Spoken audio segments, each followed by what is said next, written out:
Welcome back to the Reading and Writing Podcast. My guest today is Kerstin Hall, author of Second Spear, Book 2 in the McCallus Cycle.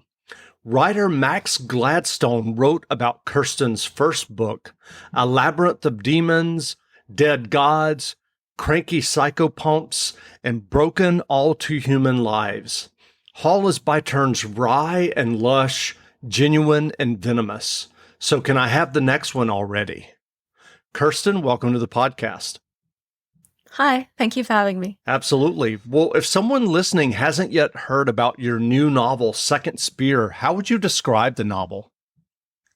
Second Spear is a sequel to The Border Keeper, which came out in 2019. And I would say it's sort of a weird epic fantasy, but in a smaller form.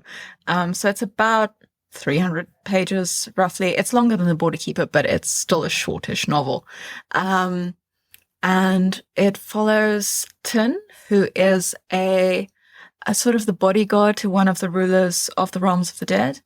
And she's navigating some personal emotional difficulties after the events of The Border Keeper, and also some larger sort of political and violent conflicts within the world itself. So it's very much her coming to terms with both herself and trying to make the world a slightly better place. Yeah. That's great. And I'm curious, do you remember the original idea or impetus that led you to write Second Spear and before that Border Keeper, the two books in the McCallus cycle? Second Spear very much emerged out of The Border Keeper. So The Border Keeper was heavily inspired by road trips through southern Namibia. That's where my mom comes from, so that's somewhere I've traveled quite extensively. And I was very taken by the landscapes of like the deserts and the salt pans, and the ships in the desert, which do appear in The Border Keeper. So that was the inspiration for The Border Keeper. And then while I was writing The Border Keepers, Tin was one of the secondary characters. She's quite pivotal in ways that I won't spoil, but she was never a protagonist. And while I was writing her, I was having a lot of fun. And I think that probably comes across in the pages where she's present. And I wanted to, dig into her a bit more. So I asked my editor very nicely if I could write another book in the series, and she graciously said yes. So I got to play in that sandbox a little more. Yeah. And are you planning on writing more novels in the series? I would love to. It's up to my publisher. So Second Spear, it does not end on a cliffhanger, but it ends in such a way that there are definitely conflicts, personal and romantic, that are unresolved. And if I were to write a third in the McCallus cycle, there's some that I would like to dig into some more. That's great. Well, I know you've worked as a first reader for Beneath Ceaseless Skies magazine. As someone reading the slush pile of submitted manuscripts and stories, are there common mistakes that you see writers making in those stories? Yes, but less than you'd think. The thing about the slush pile is that it's not as bad as people make it out to be. Like, generally, the submissions you receive, or at least that I receive, are of a much higher quality than I think people would assume. So it's not a case of sort of everything is bad and you get one story that you can sort of meld into being acceptable. It's more a case of mostly everyone is good, and you have to choose which story is the most exceptional for publication. So mostly the slash reading is actually quite enjoyable for me. In terms of common mistakes, I would say don't set a story starting in a tavern if you can help it. Just distinguish yourself from the rest of the pile. And also pay attention to the submission guidelines for a magazine. Beneath Ceaseless Skies is particularly interested in character-driven fiction, so if you have a strong character focus in your story, you're more likely to sell that piece to us in particular. And I'm curious about your own writing process. Are you someone who outlines your novels extensively before you write the first page, or do you just kind of dive into the narrative and see where it takes you? I'm someone who should outline the novels extensively before they start writing them. Well, the fact that I actually do it is a different matter entirely. I think that I have been someone who's more inclined to just jump in and sort of like, I'll plan it later, it'll be fine. Increasingly, I'm trying to be more of an outliner. I find that when I do outline, my stories end up taking less time to write and end up being tidier in the end. So that's definitely something that I'm working on. And I think I'm getting better at it. I hope so. Sure, we have 30 seconds to tell you that drivers who switch to Progressive could save big. But then what? Well, there is a nice piece of stock music playing behind me that a talented composer worked really hard on. So let's enjoy it.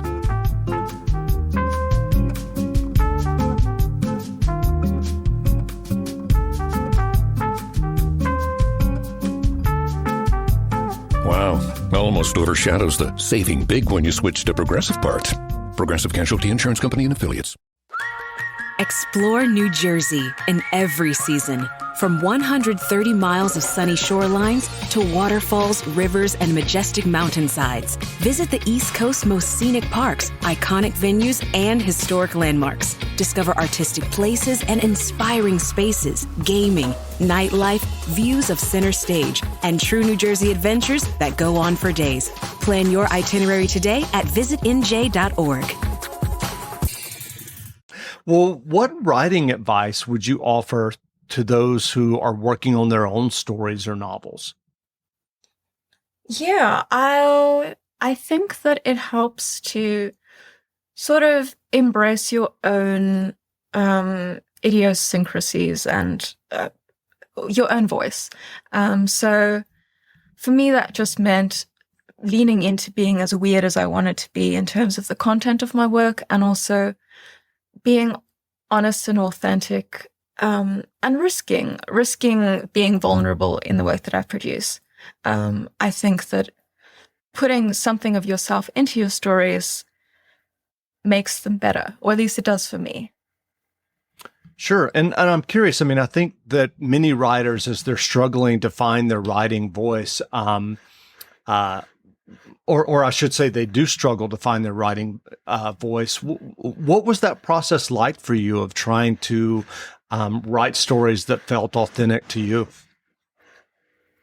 Well, I have a terrible weakness for cleverness. Like, I like stories that sort of like surprise me or do like an impressive twist. And that was something I tried to emulate for a long time, and still do. I'm an absolute sucker for a last minute, like, shock, gasp, horror twist.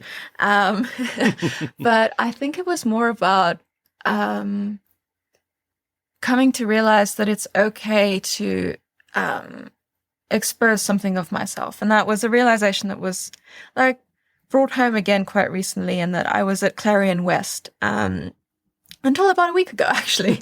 And I just found that being in a community of other writers at a similar stage in their careers, it was so reassuring that when I wrote something that I thought was too much or out there or too like gross or disgusting or like terrible, terrible things in my fiction, there was still a readership and people sort of still supported and enjoyed what I was producing, which I wasn't counting on, but which I found quite touching.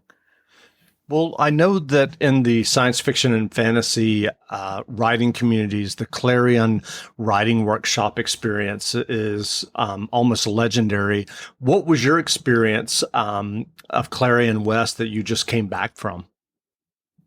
Oh, it was lovely. I've never had a writing community like that before, being quite remote where I am. So it was immensely like reassuring to be amongst people who sort of understood you. You felt like for 6 weeks, these people get me, we're interested in the same sort of weird, obscure science fiction and fantasy, and like have the same hang-ups and the same nonsense inside us. So to be a part of that and to feel like, okay, if I trust fall back on these people, they're going to catch me. That was like revelatory to me. I found it, I already miss them. So it's only been like a week. But yeah, it made a big difference. It really revealed to me that I can lean into what I want to write and into what I feel passionate about. And that people will still see me and accept me for that. And so how many short stories did you end up writing during the workshop? Well, we were supposed to write 5, but I wrote 6. We wrote one a week. And that also means you had to read all 17 other students' work every week. And my class just happened to be a class that wrote really long. One student handed in 22,000 words on a submission, and we very nearly killed them. Wow. So yeah, you end up reading a lot. I think in the end we wrote just under 500,000 words in total for all of our stories. We hope that that's a record. We're not sure. Well, what books have you read recently that you enjoyed? I've mostly been reading my classmates' work. Before that is a bit of a haze. Okay, well, at the moment, I'm reading The Last Unicorn, which I'm enjoying. It was a book that was recommended during the workshop for the prose, and I'm really enjoying the prose. It is indeed very pretty. I also have a lot of Martha Wells fantasy books lined up, and Lewis McMaster Bujold's. I bought a lot of books in America. My poor suitcase, like I was over the weight allocation, and like the lovely lady at the airport just sort of looked at me and was like, "Okay, carry on." And I was like, "Oh, thank goodness."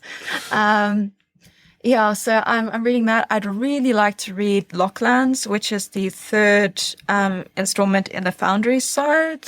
I'm not actually sure if it's called the Foundry Side. It is the Foundry Side trilogy. By Robert Jackson Bennett, because I'm a huge fan of his work, but I don't have that one yet. So maybe for my birthday. That's great. Well, where can people find you online if they'd like to learn more about you and your new novel, Second Spear? I have a website. It's just kirstinhall.com. And there I have a newsletter, which I send out once a month. And they're welcome to subscribe to that. Wonderful. Well, again, we've been speaking with Kerstin Hall, author of Second Spear, book 2 in the McCallus cycle. The novel is available now, so go buy a copy. And Kerstin, thanks for doing this interview. Thank you for having me. Great.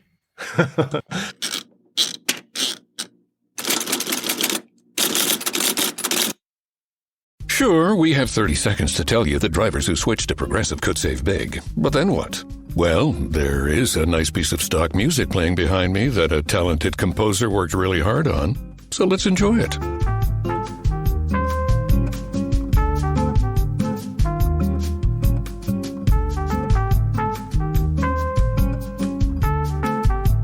Wow, almost overshadows the saving big when you switch to Progressive part. Progressive Casualty Insurance Company and Affiliates.